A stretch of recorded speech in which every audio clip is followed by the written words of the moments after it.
దేవునికి మహిమ కలుగునుగాక. అనుదిన దైవ కృపా కార్యక్రమం ద్వారా దేవుని మాటలు వింటున్న దేవుని బిడ్డలైన మీ అందరికీ ప్రత్యేకమైన వందనాలు తెలియజేస్తూ ఉన్నాం. నా దేవుని కృప మీకు తోడైయుండునుగాక. Praise the lord. యెషయా గ్రంథం 43వ అధ్యాయం 4వ వాక్యాన్ని చదువుకుందాం. నీవు నా దృష్టికి ప్రియుడవైనందున గనుడవైతివి. ఆమేన్. మనుషులందరి దృష్టికి ప్రియులంగా ఉంటే అంటే వారికి ఇష్టమైన కార్యాలను మనం చేస్తే వారు మనల్ని గనులుగా చూస్తారు. అలాగే మనమందరం కూడా దేవుని దృష్టికి ప్రియులంగా మార్చబడాలి అంటే దేవునికి ఇష్టమైన వాటిని మనం చేయడానికి ఇష్టపడాలి. అప్పుడు దేవుడు మన జీవితాల్లో గొప్ప కార్యాలు చేసి మనల్ని గణపరుస్తూ ఉంటాడు. 127వ కీర్తన 2వ వాక్యంలో మనం గమనిస్తే తన ప్రియులు నిద్రించుచుండగా ఆయన వారికి ఇచ్చుచున్నాడు అని వ్రాయబడింది. మరి ప్రియులు నిద్రించడం అంటే నిద్రపోయేవారు అని కాదు గాని సామెతల గ్రంథంలో నిద్రపోతులు దరిద్రులవుతారు అని వ్రాయబడి ఉంది.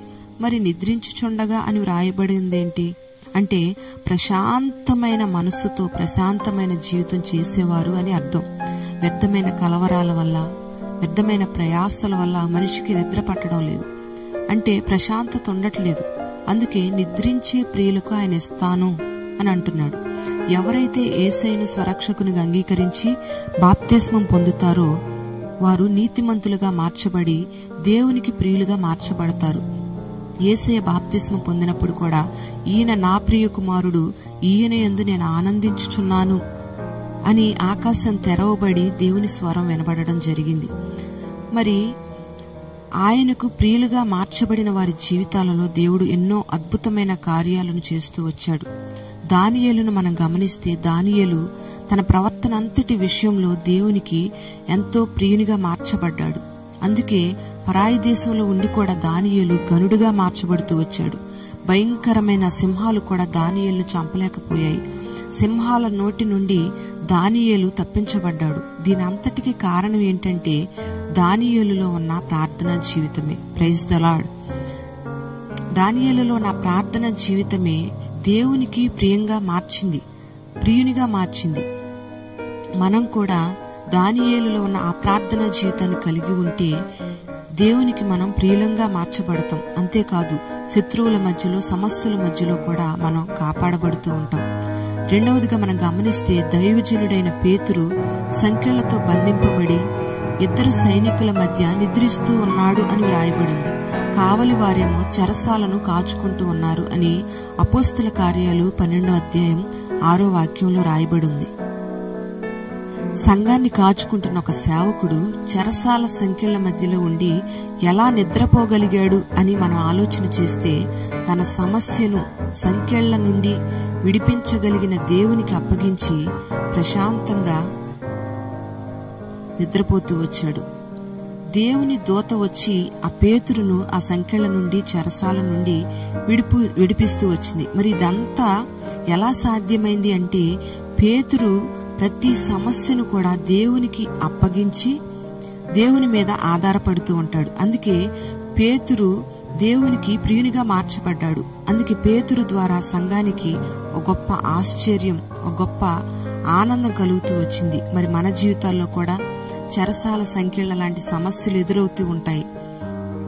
వాటిని బట్టి మనం కలవరపడిపోయి కంగారు పడిపోయి దేవునికి దూరం కాకుండా ఆ సమస్యలన్నిటినీ కూడా తీర్చగలిగిన దేవుని చేతికి అప్పగించి మనం కలవరాలు లేకుండా నిబ్బరంగా ధైర్యంగా విశ్వాసంతో మనం అడుగులు ముందుకు వేయగలిగితే దేవుడు ఆ సమస్యలన్నిటినీ తొలగిస్తాడు. అంతేకాదు దేవునికి ప్రియులంగా మనం మార్చబడతాము. సంఖ్యల లాంటి సమస్యలన్నిటినీ కూడా దేవుడు విడిపిస్తూ ఉంటాడు. దేవునికి మహిమ కలుగునుగాక. మరి దైవజనుడైన ఏలియా బదరీ వృక్షం క్రింద నిద్రపోతూ ఉన్నాడు. పరలోకం నుండి దేవదూత ద్వారా దేవుడు నీటిని ఆహారాన్ని పంపించాడు.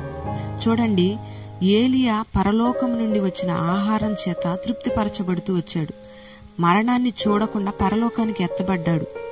ఇదంతా ఎలా జరిగింది అంటే ఏలియా దేవుని మాటను, దేవుని వాక్కును వినడం వల్ల దేవునికి ప్రియునిగా మార్చబడ్డాడు ఏలియా. మనమందరం కూడా ఆయన మాటలు వింటేనే దేవునికి ప్రియులంగా మార్చబడతాం. నిద్రించుచున్న తన ప్రియులైన వారికి జీవితాలలో ఎంతటి గొప్ప కార్యాలు దేవుడు చేస్తూ వచ్చాడు కదా. మరి ఈ మాటలు వింటున్న మనమందరం కూడా దానియేలు వలె, పేతురు వలె, ఏలియా వలె దేవుని దృష్టికి ప్రియులంగా మనమందరం మార్చబడుదుము గాక. ఆమేన్. Praise the Lord. ప్రార్థన. జీవాధిపతి అయిన తండ్రి, నీకు వందనాలు చెల్లిస్తున్నాం. ఈ మాటలు విన్న నీ బిడ్డలందరినీ నీ దృష్టికి ప్రియులుగా మీరు మార్చండి. ప్రియులైన వారికి ఇచ్చే ఆశీర్వాదాలను బిడ్డలందరికీ మీరు దయచేయండి ప్రభా. బిడ్డల సమస్యలన్నిటిలోంచి విడుదల కలుగు చేయండి ప్రభా. బంధకాలన్నిటిలోంచి మీరు తప్పించండి.